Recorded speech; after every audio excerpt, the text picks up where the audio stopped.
நம்மளுடைய இந்த அரசியல் பயணத்தில் மிக மிக மிக முக்கியமான ஒரு காலகட்டத்தில் நாம் இருக்கிறோம். நான் ஏன் இதை இவ்வளோ அழுத்தமாக சொல்கிறேன் அப்படின்னா,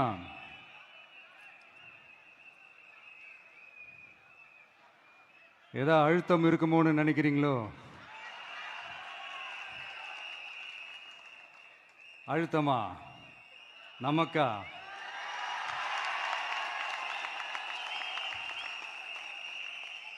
இந்த அழுத்தத்துக்கெல்லாம் அடங்கி போற ஆளா இந்த ஆளு?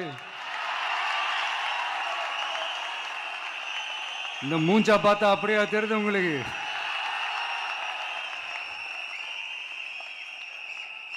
அதனால அப்படியெல்லாம் நடக்காது. அதுவும் முக்கியமா நம்ம கிட்ட அதெல்லாம் நடக்கவே நடக்காது. ஆனா அழுத்தம் இருக்குதான்னு கேட்டீங்கன்னா இருக்குது.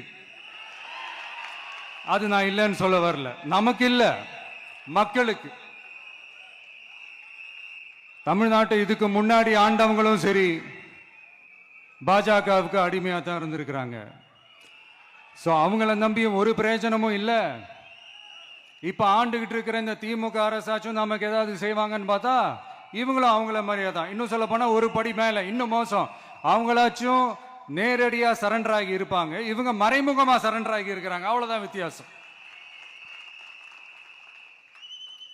அதனால நீங்க பாத்தீங்கன்னா அவங்களோட அந்த வேஷம் கலைஞ்சிடக்கூடாதுன்றதுக்காக இந்த கலர் கலரா கவர்ச்சிகரமான இந்த அறிவிப்புகள்லாம் வெளியிடுறாங்க. நோட்டீஸ் பண்ணியிருப்பீங்கன்னு நினைக்கிறேன்.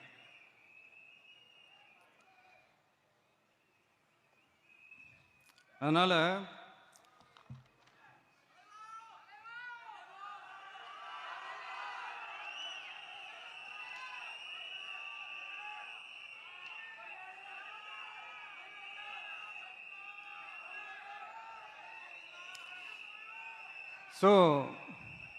இவங்க எல்லாரும் இப்படியே இருக்கிறாங்களே, நமக்காக உண்மையா உழைக்கிறதுக்கு யாராச்சும் வந்துட மாட்டாங்களா அப்படின்னு மக்கள் ஒரு விதமான அதை வெளியில சொல்ல முடியாத ஒரு அழுத்தத்தில் இருக்கிற நேரம் இது.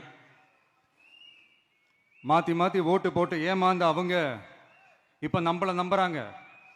நம்மளுடைய இந்த தமிழக வெற்றி கழகத்தை இந்த விஜய் கூட நிப்பான்னு நம்புறாங்க.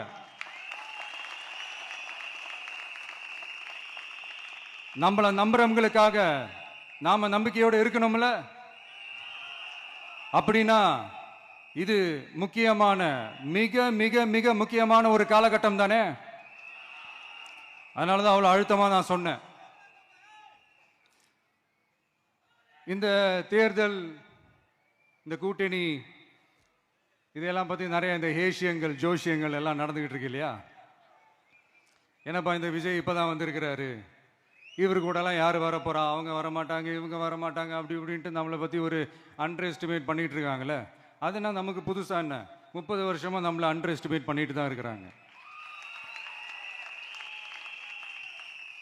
ஆனா மக்கள் கரெக்டா நம்மளை எஸ்டிமேட் பண்ணி ரொம்ப அழகா, ரொம்ப அக்கறையா, ரொம்ப தெளிவா, ரொம்ப தீர்க்கமா நமக்குன்னு ஒரு இடத்தை கொடுத்திருக்கிறாங்கல்ல. எப்படி? என் கேரியரின் உச்சமான ஒரு இடத்தை கொடுத்திருக்கிறாங்கல்ல. அதை இந்த நாடே பார்த்துக்கிட்டு இருக்குல்ல. ஏன் அப்படி எனக்கு அந்த இடத்தை கொடுக்கணும்? ஏன்னா இந்த விஜய் நம்ம பிள்ளையாச்சே, நம்ம அண்ணனாச்சே, நம்ம தம்பியாச்சேன்னு சொல்லி அவங்க மனசுல அப்படி தோணுது. அதனாலதான் நமக்கு அப்படி ஒரு இடத்தை கொடுத்து உள்ளன்போடு அள்ளி நம்மளை அரவணைச்சுக்கிட்டு இருக்கிறாங்க. அப்படி நம்மளை நம்புறவங்களுக்காக நாம உழைக்கிறதே அது ஒரு பழக்கமாகி இப்ப அதுவே என்னுடைய ஒரு ஒரிஜினல் கேரக்டராகவே மாறிடுச்சு. இத்தனை வருஷமா இருக்கிற அந்த உழைக்கிற குணம் அது எப்படி மாறும்? அதெல்லாம் மாறவே மாறாது. அரசியலுக்கு வந்ததுக்கு அப்புறமும் சரி, ஆட்சி அதிகாரத்துக்கு வந்ததுக்கு அப்புறமும் சரி, ஒன்னே ஒன்று சொல்ற, எழுதி வச்சுக்கோங்க.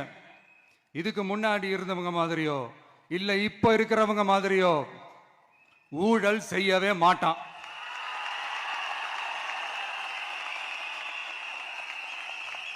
ஒரு பைசா தொட மாட்டான். எனக்கு அது அவசியமே இல்லை. புரியுதுங்களா உங்களுக்கு?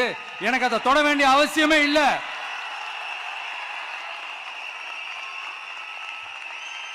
ஒரு துளி ஊழல் கரை கூட படியவே படியாது, படியவும் விட மாட்டான். நீங்க கேட்கலாம், இதென்ன சினிமாவா? இதென்ன முதல்வன் படமா? ஒரே நாள் நம்ம வந்து இவர் எல்லாத்தையும் கிளீன் பண்ணிடுவாரான்னு நீங்க கேட்கலாம். ஓகே, பிராக்டிகலா அது பாசிபிள் இல்லதான். But it is a process, right? It is a process. இப்படி எதுக்குமே ஆசைப்படாத ஒருத்தன் அரசியலுக்கு வரான் அப்படின்னா, அவன் கண்ணு முன்னாடி ஏதாவது ஒரு தப்பு நடக்குது அப்படின்னா, அவன் கண்ணு முன்னாடி ஏதாவது இந்த மாதிரி ஒரு ஊழல் நடக்குது அப்படின்னா, அதை பார்த்துக்கிட்டு அவன் சும்மா இருப்பான்னு நினைக்கிறீங்க?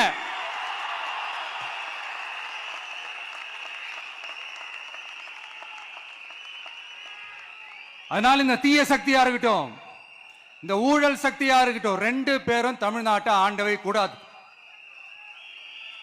அப்படிப்பட்ட இந்த கட்சிகளை உண்மையா தில்லா எதிர்க்கிற அந்த கட்ஸும் கெத்தும் நம்ம கிட்ட மட்டும்தான் இருக்கு.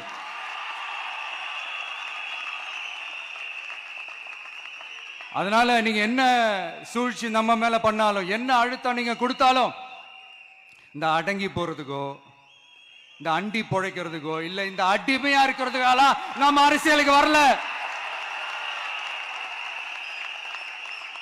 என் மண்ணுக்கும் மக்களுக்கும் யார் என்ன தீங்கு செஞ்சாலும் அதை எதிர்த்து அவங்க கிட்ட இருந்து நம்ம மக்களை பாதுகாக்கிறதுக்காக தான் நம்ம அரசியலுக்கே வந்திருக்கிறோம். அண்ட் முக்கியமா தோழர்களே, மக்களுக்கு என் மேல மட்டும் நம்பிக்கை இருந்தா அது பத்தாது.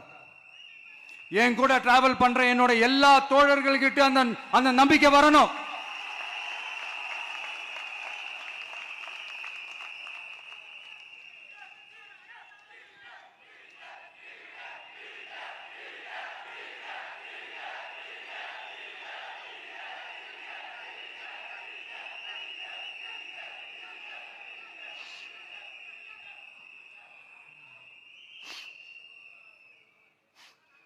அந்த நம்பிக்கை இல்லைன்னு நான் சொல்ல வரல, இருக்குது. ஆனா அதை தொடர்ந்து இருக்கிற மாதிரி நீங்க எல்லாம் நடந்துக்கணும். தப்பு பண்ண யாரா இருந்தாலும் தப்பிக்கவே முடியாதுன்ற அந்த ஒரு பயம் இருக்கணும். எல்லாரும் உங்களை தான் கேட்கிறேன், எல்லாரும் உண்மையா உழைப்பீங்கல்ல?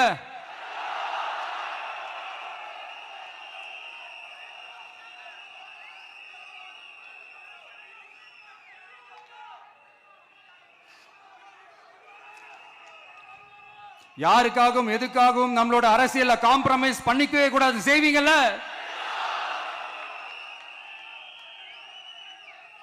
அண்ட் தயவு செஞ்சு எல்லாரும் கொஞ்சம் ஒற்றுமையா இருந்து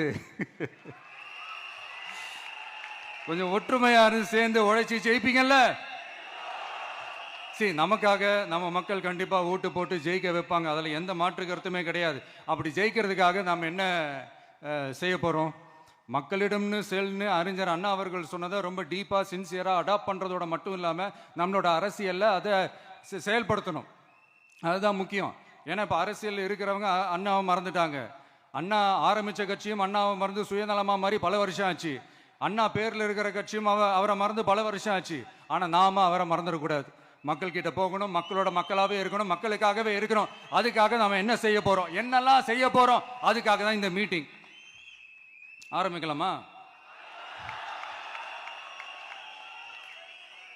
இந்த ரெண்டு கட்சிகள், ஆண்ட கட்சியா இருக்கட்டும், இப்ப ஆள்ற கட்சியா இருக்கட்டும், அவங்கள பொறுத்த வரைக்கும் பூத்துனா என்ன தெரியும்ல? அவங்கள பொறுத்த வரைக்கும் பூத்துனா கள்ள ஓட்டு போடுற இடம்.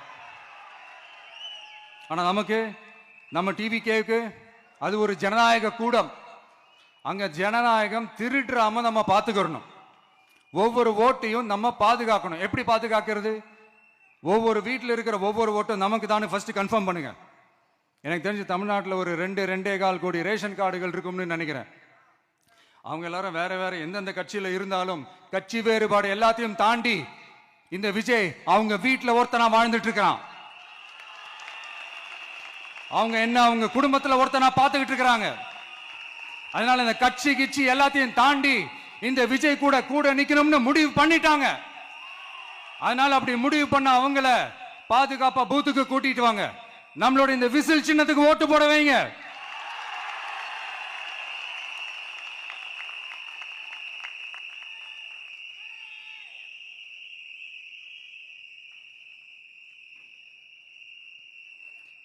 ஒன்றியம், நகரம், பேரூர், பகுதி, கிளைன்னு இங்க வந்திருக்கிற நம்மள எல்லார் நிர்வாகிகளும் தான் நம்ம கட்சியினுடைய ஆணி வேர். நீங்க எல்லாரும் சுதந்திரமா செயல்படணும், சுதந்திரமா செயல்பட விடணும்.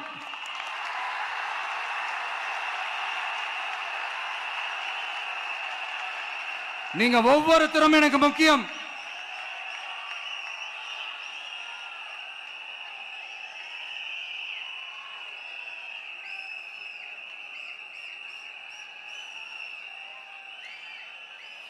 நீங்க தான் நம்மளுடைய இந்த BLAs பூத் லெவல் ஏஜென்ட்ஸோட களத்தில் நின்று வேலை பார்க்க போற ஃப்ரண்ட் லைன் வாரியர்ஸ்.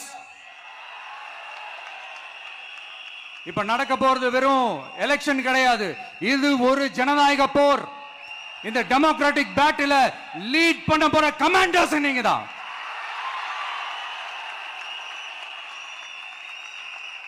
நான் ஏன் இது எவ்வளவு ஸ்ட்ரெஸ் பண்ணி சொல்றேன் அப்படின்னா, இந்த தீய சக்தி எப்படி இந்த தீய சக்தியோட தில்லு முள்ளு எல்லாம் உங்களுக்கே நல்லா தெரியும். முழிச்சிட்டு இருக்கும் போது முழியை தோண்டி எடுத்துட்டு போற கூட்டம்.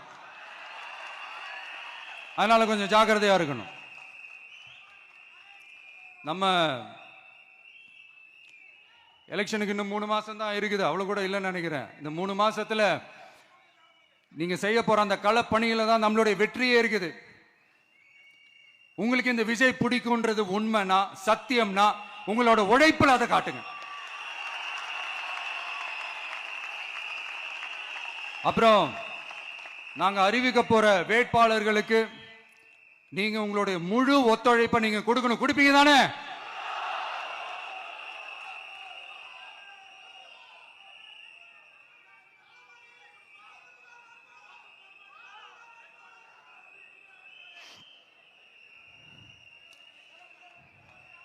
உங்க எல்லாரையும் ஒரு எனர்ஜைஸ் பண்ற மாதிரி உண்மையா நடந்த ஒரு கதை ஒன்று சொல்றேன்.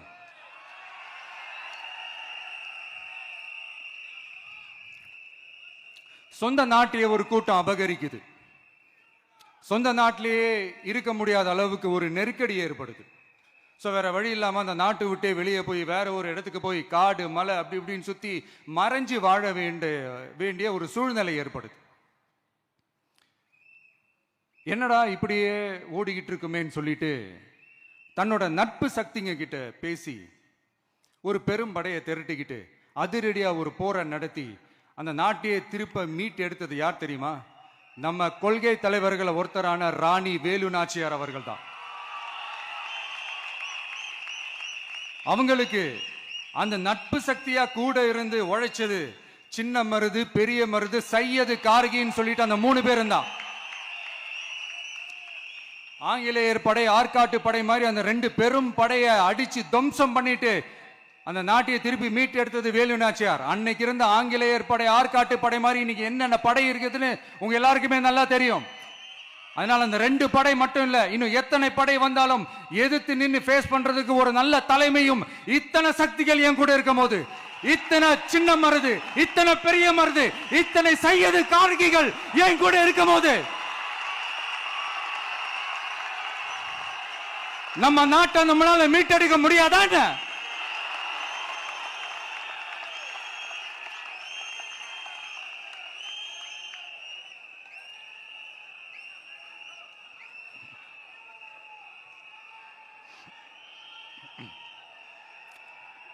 அதுவும் இந்த படை, நம்மளுடைய இந்த TVK படை,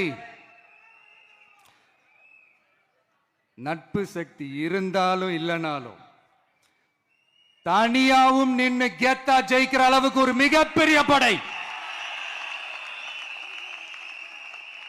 அதுலயும் ரொம்ப முக்கியமா இன்னைக்கு இந்த கூட்டத்துக்கு வரலனாலும் நான் அந்த போர்ல நடந்த அந்த கதை மாதிரி கட்ஸான குயில்கள் நிறைந்த பெண்கள் படையும் நம்மளோட இருக்கிறாங்க. அந்த பெண்கள் படையை பார்த்துதான் அரசியல் அரங்கமே அதிர்ந்து போயிருக்குது. அதனால எல்லாரும் ஒரு நிமிஷம் எனக்காக எந்திரிச்சு நில்லுங்களேன் ப்ளீஸ். நான் சொல்றதை கொஞ்சம் ரிப்பீட் பண்ணுங்க. இந்த 2026 சட்டமன்ற தேர்தல்ல நாம எல்லாரும் உண்மையாக உழைப்போம், சத்தியமாக உழைப்போம், உறுதியாக உழைப்போம், ஒற்றுமையாக உழைப்போம். Thank you. Please sit down.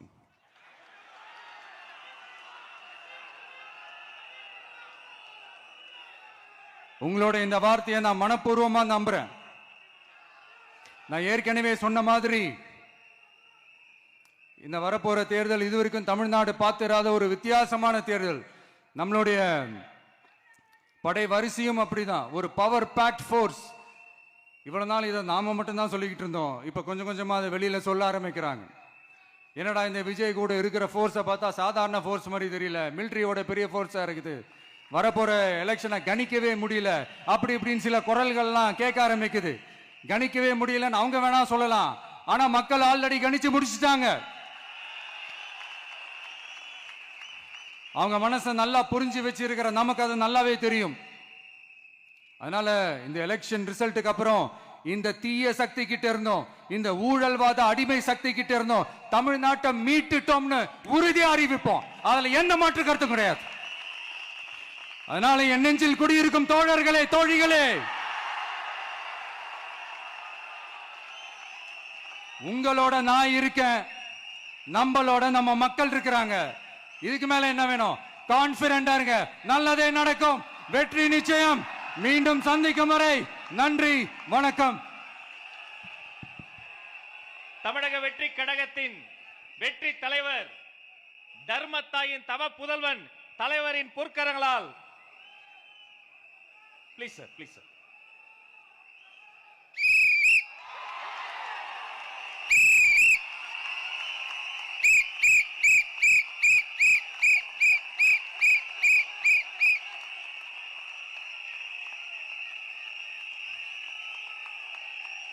நம்ம சின்னம் உங்கள் சின்னம், நம்மளுடைய வெற்றி சின்னம் விசில்.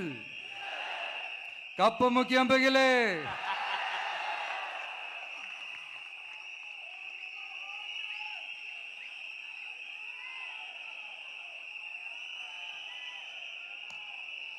நம்முடைய வெற்றி சின்னத்தை வரலாறு படைக்க போகிற தமிழக வெற்றி கழகத்தின் சின்னத்தை வெற்றி தலைவர் அவர்கள் இப்போது உங்கள் முன்னால் இதோ அறிமுகம் செய்கிறார்.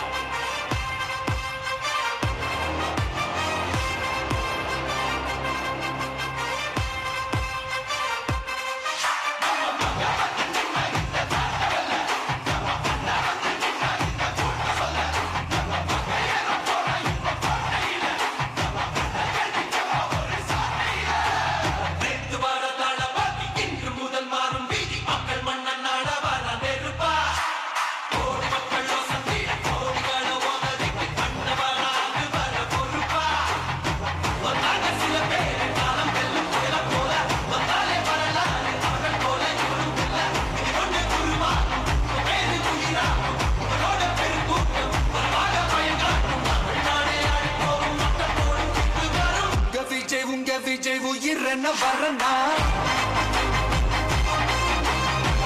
விஜய் உங்க விஜய் எவன் குரல் தான்.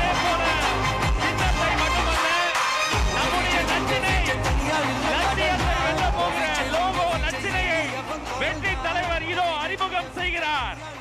வீட்டுக்கு வீடு, வீதிக்கு வீதி, ஊர் முழுக்க உலகம் முழுக்க புதிய சரித்திரம் படைக்க போகிற தமிழக வெற்றி கழகத்தினுடைய தேர்தல் பரப்புரை லட்சினை வெற்றி சின்னம் விசேலோடு இதோ.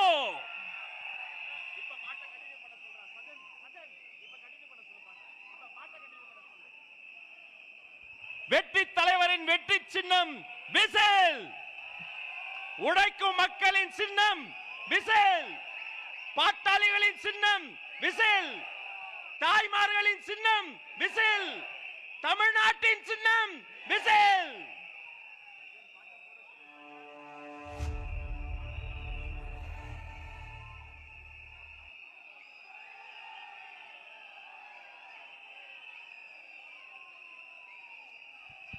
இந்த லோகோ லட்சணையை ஆதாரமாக கொண்டு வீட்டுக்கு வீடு நம்முடைய கேம்பெயின் பரப்புரை துவங்குகிறது என்பதை நெஞ்சார்ந்த மகிழ்ச்சியோடு உங்களோடு பகிர்ந்து கொள்கிறோம். இனி வீட்டுக்கு வீடு விசேல்.